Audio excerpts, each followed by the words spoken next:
Değerli izləyicilər, videonu bəyənib kanala abunə olun ki, hər kəs son xəbərlərdən anında məlumatlansın.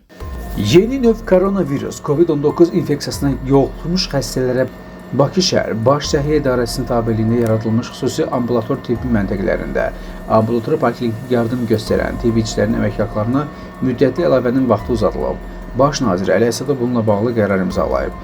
Dəyişikliklə COVID-19 ilə mübarizə tədbirlərində iştirak edən tibbçilərin əmək haqlarına verilən əlavənin müddəti 2026-cı il aprelin 1-nədək uzadılıb.